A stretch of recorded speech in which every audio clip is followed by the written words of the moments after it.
Viewer discretion is advised. The team of agents stepped into the overgrowth as the modular concrete wall behind them lowered, then sealed them in with an echoing thud. Alright, we're back here again. Let's move. What about your helmet? The suit doesn't work if it's not sealed.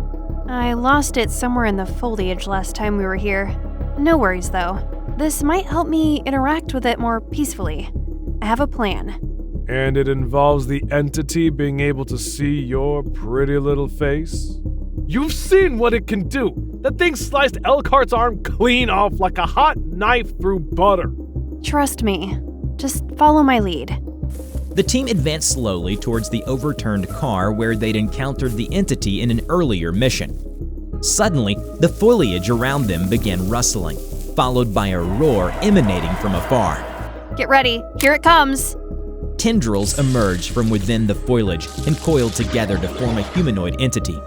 It regarded the agents and began skulking towards them. It's coming. What do we do? Aguilar put away her rifle and approached the entity, holding up her hands as a show of surrender. What are you doing? Are you nuts? Hello there. We mean you no harm. Can we talk? Hello everybody, I'm TheRubber. Today, we bring you SCP Foundation Euclid Class Object SCP-6047. SCP-6047, also known as Walks Beneath Roses, is an area of massively overgrown and abnormally large plant life, currently infesting a 3-acre area of land in San Jose, Costa Rica. 6047's most anomalous trait is that the plant life present appears to be an amalgamation of various different species. The flowers have completely enveloped every vehicle, tree, and building within the perimeter, creating a dense jungle environment that significantly lowers visibility within the area. While these flowers exhibit no further anomalous properties on their own, they are potentially a form of sensory organ utilized by SCP-6047-1. SCP-6047-1 is a large humanoid entity of roughly 10 feet tall. It is comprised entirely of plant matter. The most recognizable feature of 6047-1 is the 14-inch wide rose bloom serving as its face. The entity's body shape closely resembles that of a muscular human male with pale green skin. It possesses bulky arms and large hands ending in talons reminiscent of rose thorns. Additionally, most of 6047-1's body is also studded with rose thorns of varying sizes. Tendrils from the 6047 plants coil around 6047-1's body. They are constantly moving and swaying, as if probing the surrounding air.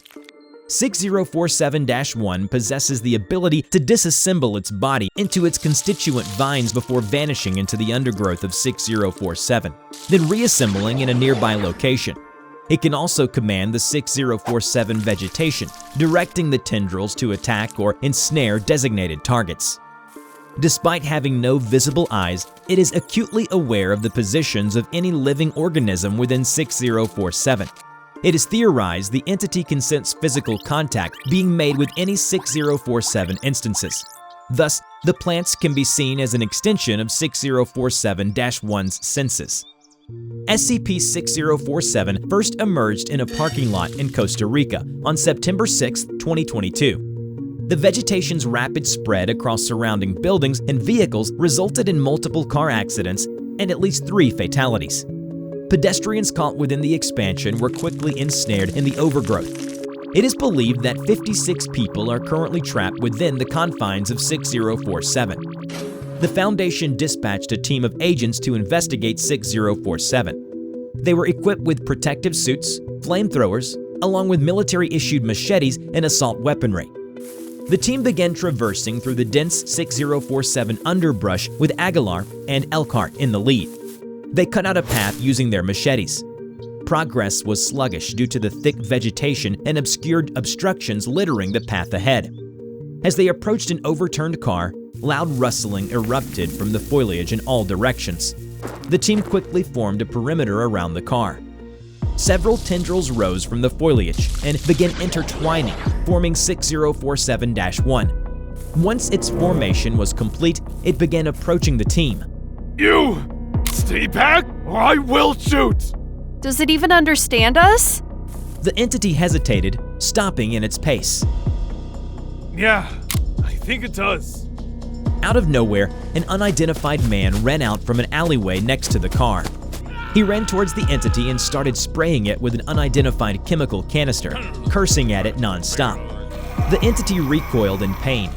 The parts where the chemicals made contact rapidly browned and wilted. The surface of 6047-1's skin began rippling as its limbs twitched and shuddered. Where did that idiot come from? Damn it, cover me! As Elkhart rushed forward to grab the man, a thunderous roar filled the air. The entity rapidly moved towards the pair. Several vines emerged from the ground and formed a blade.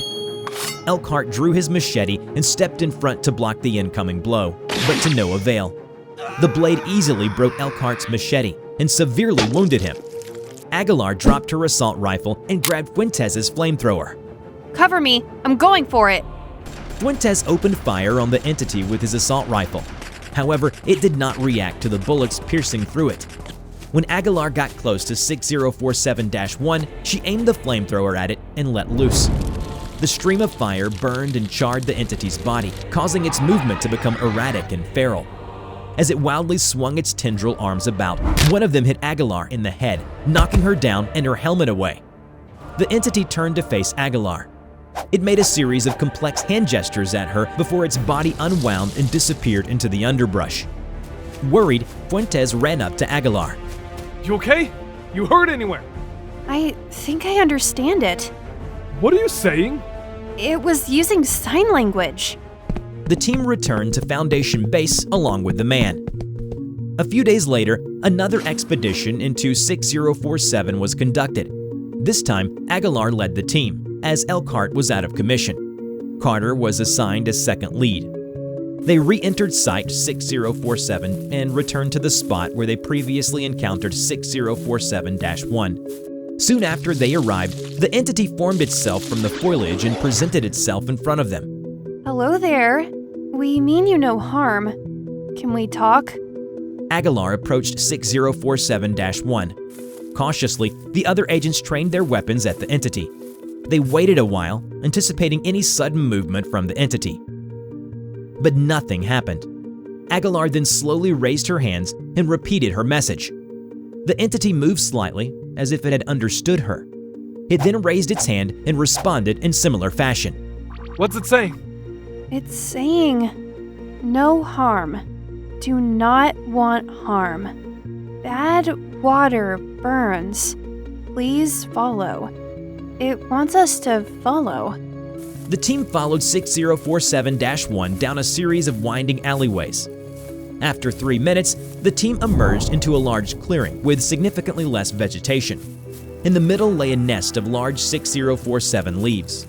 Within the nest was a small humanoid entity similar to 6047-1, henceforth designated as SCP-6047-2.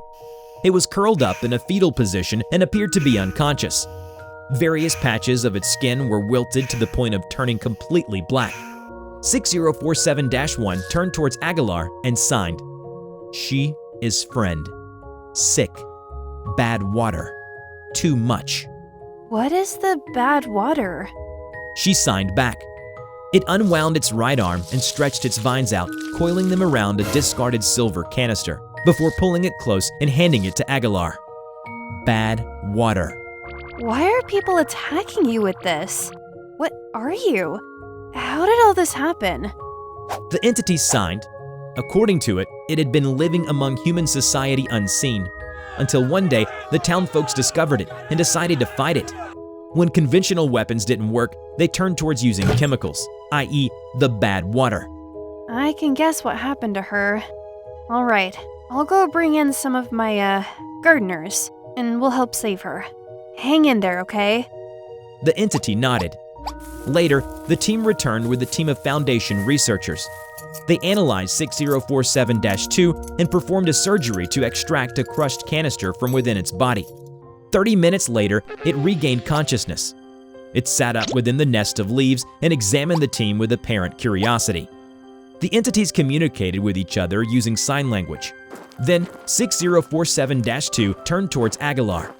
It lunged forward while holding its arms out and hugged her, Aguilar cautiously reciprocating the gesture.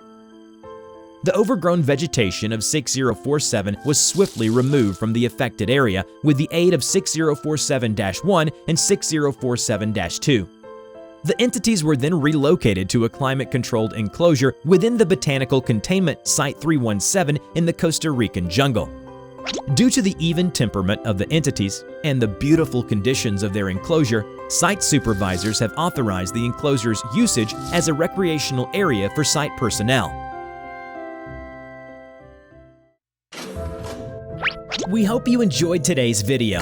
Don't forget to click like, subscribe to the channel, and hit the bell. Have a favorite SCP you want to see on this channel? Leave us your suggestions in the comments down below. In the meantime, if you'd like to see more SCP content, then check out some of our other videos right here. As always, thank you so much for watching, and we'll see you in our next video. Bye-bye!